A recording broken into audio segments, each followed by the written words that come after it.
Today, it's Texas Tech and Oklahoma. And now, with all the pregame analysis from the best, this is KMAC Red Raider Nation's Countdown to Kickoff, sponsored by Terry County Tractor.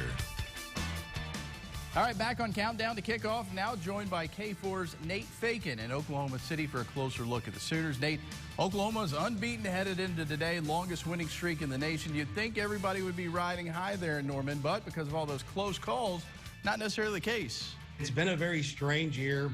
I actually ran a soundbite from Lincoln Riley last night where he was talking about their big thing since he's been on campus has been complementary football, where they want the offense and defense to play well together. And when he took over, Mike Stoops was around, and he was kind of a whipping boy for the OU fan base as a defensive coordinator, and things didn't go well. And OU's been able to win all these conference titles in a row, but a lot of the success was based off basically the defense just making a stop here, getting a turnover there. And then Alex Grinch comes in, and it looks like things are, getting going in the right direction. The defense kind of saved them in those first couple games of the season, especially when Spencer Rattler was starting quarterback.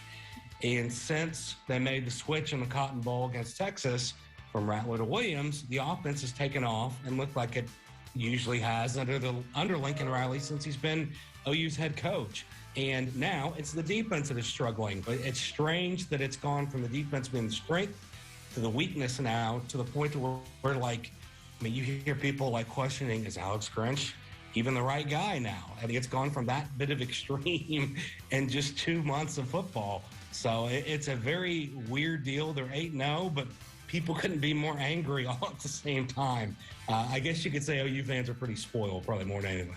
Yeah, you'll get no argument from people in this neck of the woods, that's for sure. So what do you think the reason is for all those struggles on defense for Oklahoma? I think if you start looking at it, a lot of it has to do with injuries. And Lincoln Riley mentioned that in his post-game press conference, is due to the injuries and some guys playing out of position maybe a little bit, or just inexperienced guys having to play out of position on top of all that. From the Texas game, the fourth quarter, until the fourth quarter, that Kansas game, at the very end of the game when everybody knew Kansas had to pass, they went that entire stretch, almost 2 whole games without a sack. And Nick Bonino had a sack there, so I think a lot of it may be tied in the pass rush is struggles as well. So it's struggling up front with the defensive line, and then injuries kind of on the back end and having to shuffle people around. So you never know. Tech could have a field day with them out there. Meanwhile, Caleb Williams having a field day since taking over at quarterback there for the Sooners. What is Texas Tech's defense getting ready to face later this afternoon in Norman? Well, I think it was Pat Fields, one of the OU defensive backs. I don't think he said he played with Baker, but he did play with Kyler Murray, and he compared Caleb a little bit to a hybrid of both those guys. In that Caleb, you can watch him from a leadership perspective. He's reaching out to guys. He's talking to the defense before they go out in the field. He's firing up his offensive line. He's kind of got the energy, and that's a little bit of Baker Mayfield. And the running ability, he's the best. Caleb is the best runner they've had since Kyler. The other day, he takes the ball from Kennedy Brooks. I think Lincoln Riley called it a gotta-have-it play. And he's just kind of got that spark or that it. I mean, a bunch of people were talking about it on the sidelines. You hear the team and coaches talk about it. He has that it where he just gets it done. And for a freshman, I mean, there's been almost no bumps in the road along the way. He threw his first interception there against Kansas, and Lincoln was kind of on him for his poor play in the first half, but the entire team played poor in the first half too. But he just kind of has that it. I mean, it's given them a huge spark, and like I said, they went from a complete struggle with Spencer Rattler out there to looking like the normal Lincoln Riley offense, where they're putting up these huge numbers. They're moving the ball down the field kind of whenever they want. Nate Fakin from our sister station in OKC. Thanks for your time, man.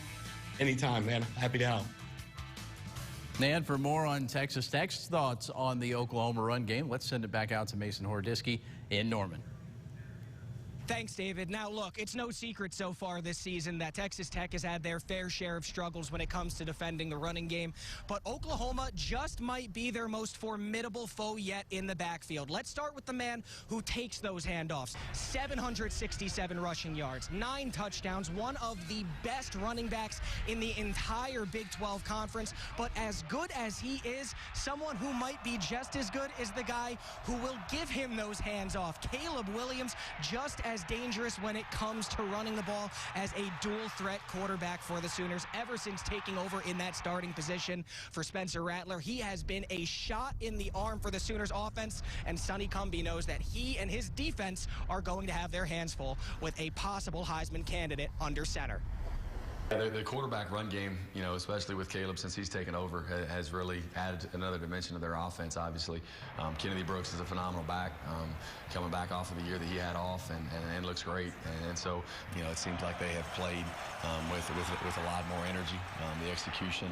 And he's able to, he's a phenomenal talent, and he's able to create plays with his arm, create plays with his feet. So, you look at those games, and then you try as best you can based off the things they've been doing that allowed them to be successful, and try to plan for those. But he's a special talent.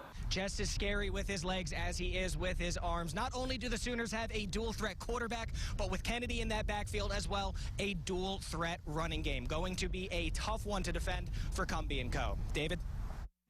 I appreciate it, Mason. Now back with EverythingLubbock.com's Phil Mayer.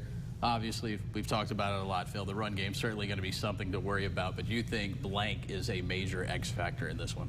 Marvin Mims. And Mims is certainly one of the most talented receivers in the Big 12, but his performance has come and gone a bit this season. You might remember his huge game in the Red River rivalry. He also had 100 yards against Tulane, but he's been held to 1 or 2 catches in all but 3 games this year. Now, Mims' specialty is the big play, which makes that burden a little softer with the fewer catches. He averages better than 20 yards per reception. Texas Tech hasn't allowed too many of those big plays in recent weeks, which obviously bodes well for their chances against Mims. Now, shutting down Mims won't win you the game. This OU offense has plenty of other ways to beat you, as we've outlined today, but Mims is the type of player that can really take over a game if the defense lets him get behind it. He can also be held in check with the right defensive game plan and execution, so we'll see how Texas Tech does against him.